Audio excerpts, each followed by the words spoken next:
So I'm reading the autobiography of Andre Agassi right now. It's called Open, and this is one of the best biographies I've ever read. It's so fascinating. It's well written.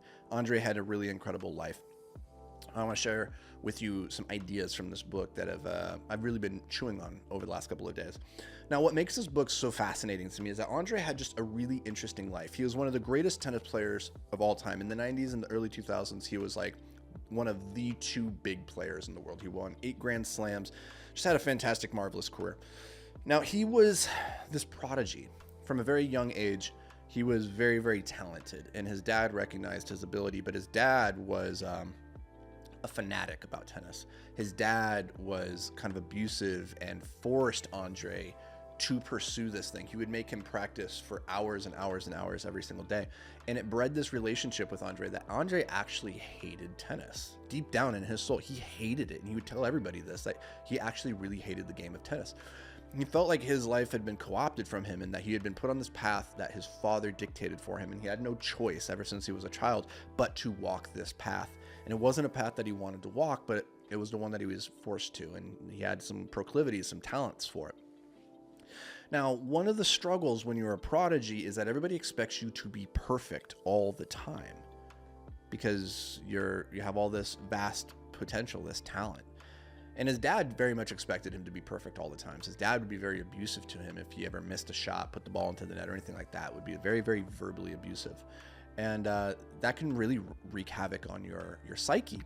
And we see this with Andre's career in the early parts of his career. When he went pro at like 15 until he was about 22, he really struggled. He had the glimpses of greatness and the potential, but because he was constantly pursuing perfection with every stroke, every hit, every game, what happens is that when you don't have perfection in any given moment, it's very easy just to mentally unwind and lose yourself. And that's what he would do. You just turn into a basket case in the middle of a game and just kind of go from crushing to, getting crushed. And this went on for many, many years until he met a gentleman by the name of Brad Gilbert. And Brad Gilbert wrote a book called Winning Ugly, which is also another really fantastic book. What's so interesting about Brad, though, is Brad is like the exact opposite of Andre. This dude, if you were to watch him play, you would think this guy has no business being on the same tennis court as these professionals. He hits the ball slowly and poorly, and it just doesn't make any sense how he's able to stay in these games with these professionals who are smashing the ball so much harder than he is. Despite this, he was able to crawl his way to the top 10 in the world, and he beat Andre on many occasions. And his theory was very, very interesting. The way that he approached the game of tennis, I think, is a lesson that we can apply to our own lives, whether that's in our creative endeavors or into our businesses. Andre ended up going to Brad and saying, "Will you coach me?" Which is very interesting because, Andre at one point is like the most talented guy in the world. And you look over at this other guy who clearly has zero talent. Somehow he's in the top 10. And he plays a very wildly different looking game than Andre's. And yet Andre went to him and was like, "Will you coach me? Teach me what you know. And like, what am I not doing here?" And they ended up working together. And it was like this turning point in Andre's career where he went from being this inconsistent basket case to now winning back-to-back Grand Slams and being a very consistent, high-level quality player. And to tweak the mental shift that they pursued was, this is the problem, is that in trying to be perfect all the time, you set yourself up for, you're not going to be perfect 98% of the time, right? And what happens in the 98% of times then when you don't hit perfection is that you fall apart. And Brad pointed out to Andre, he's like, "Andre, you have no business losing to a guy like me, and yet I've beat you because on those days when we have played, you are trying to play at 100%, when in reality, you only needed to play at 80% to beat me.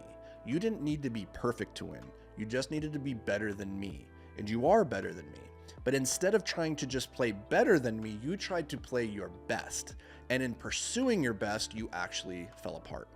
And so what they would do is, instead of going into these matches and trying to play the absolute best match he could, the only goal was to win by whatever means, by like the narrowest margins if necessary. The goal is just to be better than the guy across from you on that given day. If that requires you only to play at 80%, then you go and you play at 81%, right? Good enough is enough. You don't need to be great every single day. You don't need to be perfect every day. If those days occur, great, fantastic. You're going to destroy the other guy. But all you really need to focus on is going into these matches and playing high percentage tennis that makes it so that the other guy beats himself because he's just not up to your level. And I think about this a lot because I think a lot of times we use greatness or the idea of perfection and as a tool of procrastination to hold us back from taking the actions or putting the work out there into the world and actually getting the genuine feedback that we would need to be able to make a quality assessment. It's like, was this actually any good? We lie to ourselves and say, oh, I'm not ready yet. It needs to be better. It needs to be better. It needs to be better. And in the process, we never actually do the thing that needs to be done. That is to push publish, to push send, to actually make the pitch, to try and make the sale of the product, right? And I come back to this, I've written about this before, is that good enough is enough. That doesn't mean you phone it in and you do crappy work. It just means you recognize what is the minimum viable product, the minimum viable standard that you need to hit with your product or whatever the thing is that you're doing. What is that standard? Hit it and then send it. Move on to the next step instead of trying to pursue perfection, which is an idiot's game, like, because you're never going to get there. Just focus on being good enough. And I think that is such a freeing mindset for a lot of us who tend to be perfectionists.